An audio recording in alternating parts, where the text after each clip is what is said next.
Another day, another Feels trip. Fancy running into you again. Hi everybody, welcome back. My name is Critical Feels, otherwise known as Possibly. And today I just wanted to say that if you've cleared a run on Hades 2 at 16 difficulty or higher, give yourself a pat on the back because you deserve it. It's really hard. Huzzah! Another glorious victory, another well-earned gift. The game rewards you with the statue for doing this. Woo! Wow. But I found Melinoe's dialogue about this to be far more rewarding. You want to win top honors, you gotta have honor. And that means no peeking. Are you gonna use the oath again or what? Perhaps I shouldn't be so quick to pin my sense of self-worth on accumulating material possessions. Wow, now see that? That's deep. Now, I'm someone who's always struggled to understand my own self-worth, so when I heard Melinoe say that, it really hit me, because it reminded me of how important it is to learn how to acknowledge and appreciate the efforts that you put in for yourself. And I just had to talk about that. Because for me, it took me back to a time when I used to work in customer service at a job that I really used to like. And back then, I was more of a perfectionist and more of a people pleaser. And I still kind of am, I'm trying to get over it, but it's really hard. But anyway, you know, I'd really go out of my way to make customers happy, to make sure that I'm doing a good job, just to prove to others that I am good at what I do, that I'm worth something to them. And looking back on it now, I think I did that because I didn't know how to see my own worth for myself. I used to show up early to work, just waiting in my car just so that I can clock in on time, only to be late a few times because the supervisor who lets me in the door just happened to open the door late. So when I brought that up to management, they assured me that those late clock-ins were excused. But like a year later, I was let go of that job because of those very same late clock-ins, and I was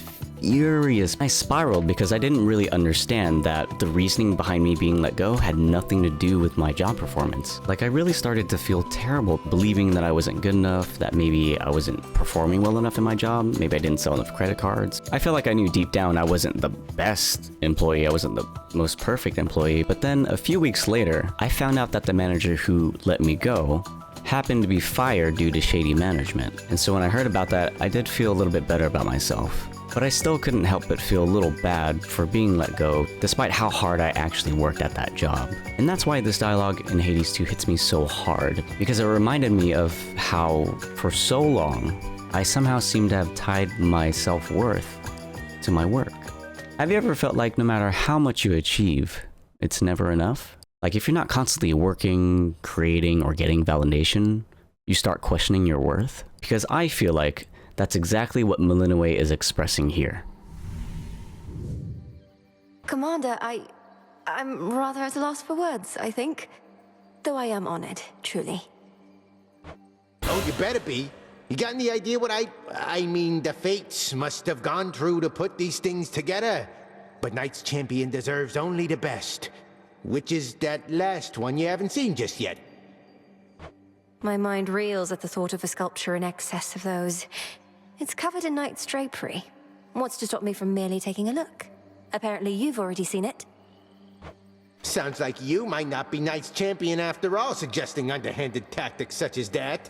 You want to win top honors, you gotta have honor. And that means no peeking. Are you gonna use the oath again or what? I don't know. All this still strikes me as a bit unwise. While I value your encouragement and am inspired by your words of validation, perhaps I shouldn't be so quick to pin my sense of self-worth on accumulating material possessions. And that's surprisingly deep, because when we tie our self-worth to achievements or how others see us, we'll always feel like we're one step away from losing it. It's something of a self-worth trap. And one of the biggest self-worth traps is tying our value to productivity. And we see it all the time. People working themselves to exhaustion, saying yes to everything, afraid that if they slow down, they'll seem lazy or replaceable. I knew someone who was the hardest worker in their office, always taking on extra projects, always the last to leave. But the moment they tried to take a break, they felt guilty. Like if they weren't constantly proving themselves, they weren't worth anything. And that's the problem. When your worth is tied to your work, you never feel like you can stop. But your value isn't based on how much you do, because you are already enough, even when you do nothing. Then there's social media. It's so easy to let our self-worth depend on likes, follows, and engagement. And let's be real, it feels good, right? Of course it does. But what happens when the engagement drops? When the likes slow down? Sometimes I keep hearing about creators becoming obsessed with their stats, with their likes, and checking on it like every so often. I know I have. And if their post didn't do well, it would ruin their whole day. Because I think deep down, they weren't chasing the numbers. They were chasing validation. But here's the truth.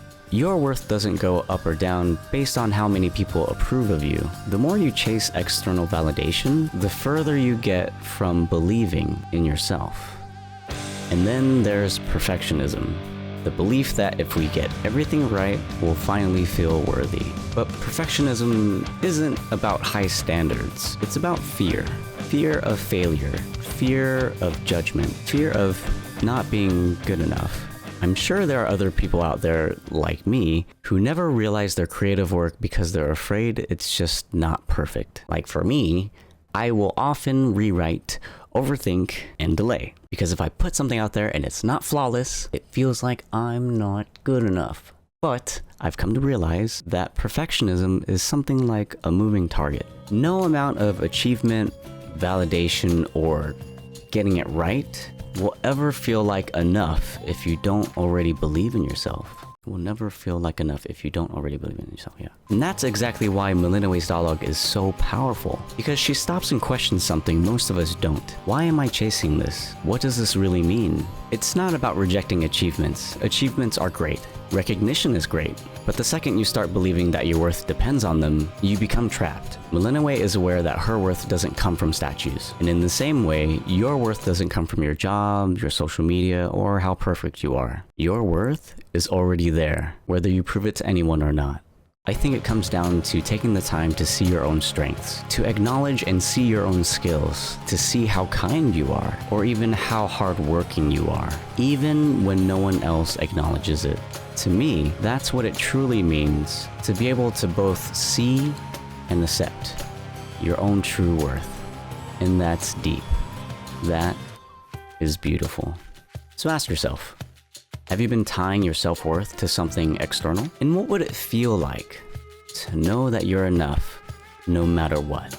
If this message resonated with you, please let me know in the comments. Thank you for watching, and no matter what, keep pressing start, and keep feeling it here, in the